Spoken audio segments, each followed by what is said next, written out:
மகாதேவா, கன்னியாகுமரி எரிந்த வில்வ இலைகளும் மணலும் அதீத சக்திசாலியான ஜிம்ராசுரனை பலவீனமாக்கிக் கொண்டிருக்கிறது. ஆம் தேவி. ஏனெனில் இயற்கையும் ஓர் ஸ்திரீயின் உருவமே. மேலும் ஜிம்பராசுரன் ஸ்திரீயான பலரோடு தவறாக நடந்து கொண்டான். அதைக் கண்டு இந்த இயற்கையே குரோதம் கொண்டுள்ளது. இயற்கை அவனை மன்னிக்காது தேவி. இன்று கன்னியாகுமரியின் வாயிலாக இயற்கையின் மணல், வில்வ இலைகள் அனைத்தும் ஜிம்பராசுரன் மேலுள்ள தன் குரோதத்தை வெளிக்கொணர்ந்து சித்திரவதை செய்கின்றன. இயற்கை அம்சங்கள் யாவும் குரோதத்தை வெளிப்படுத்துகின்றன. வையகத்தோரே நன்றாக பாருங்கள். ஸ்திரீகளுக்கு எதிராக அநியாயம் செய்பவர் எவராயினும் அவர்களுக்கான முடிவு இவ்வாறே இருக்கும்.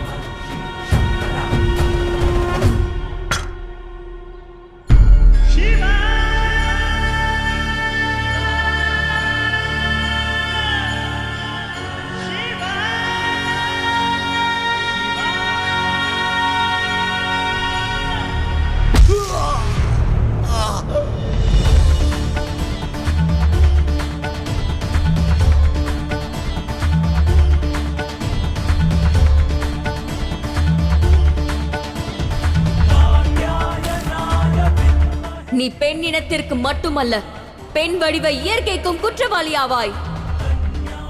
நீ செய்த பாவங்களுக்கு இயற்கையும் உன்னை தண்டிக்கப் போகிறது.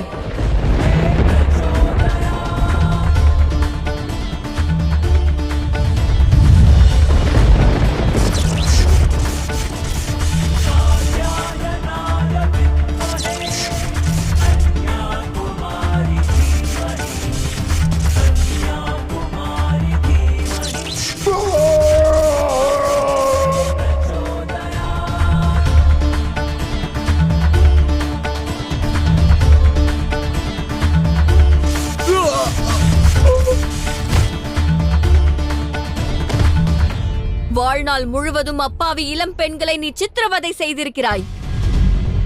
உன்னிடம் பலம் இருந்திருந்தால் நீ யுத்தம் புரிந்திருப்பாய்.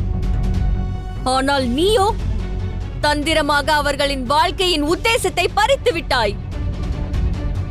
இன்று அவர்கள் அனுபவித்த வேதனையை உனக்கு தரப்போகிறேன்.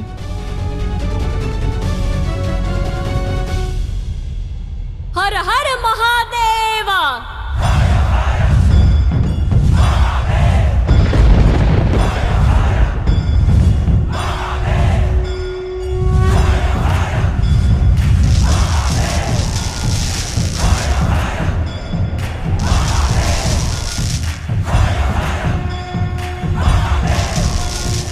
வேண்டாம் கன்னியாகுமரி, வேண்டாம், என்னை விட்டு விடு.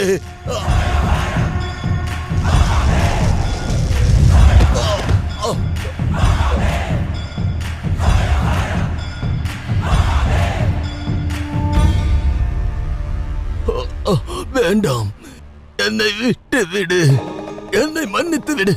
கருணை காட்டு கன்னியாகுமரி, கருணை காட்டு.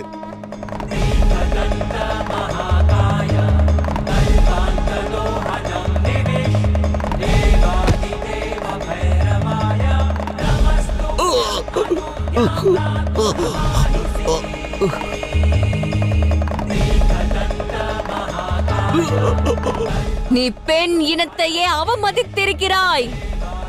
பெண்களின் சக்தியை நீ அவமதித்திருக்கிறாய். இன்று உனக்கு மட்டுமல்ல, இந்த பிரபஞ்சத்திற்கும் பெண்ணின் சக்தி என்னவென்று காண்பிப்பேன்.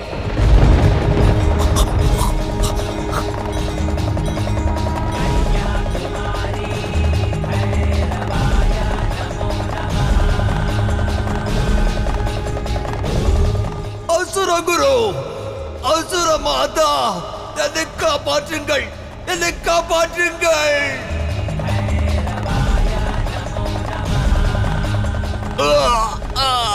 ஹர ஹர மகாதேவா. ஜிம்ராசுரா, ஒரு பெண்ணை பலவீனமானவள் என்று கருதினாய் அல்லவா? உனது சக்திக்கு முன்னால் அவளை நீ தலைகுனிய செய்தாய் அல்லவா?